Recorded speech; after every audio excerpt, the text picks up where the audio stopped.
the engine, KL07RMV.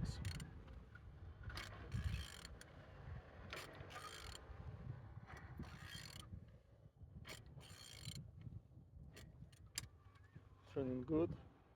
At the front engines looks good, as you can see. Compressor looks nice. And on this side, engines without any damage. All windows without water inside, as you can see.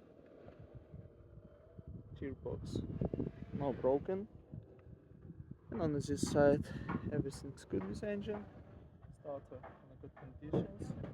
Same as well, like altimeter. And on the top, all connectors without any damage. On the bottom, oil sump without any cracks, no leaks. And turning your engine to KL07RMV.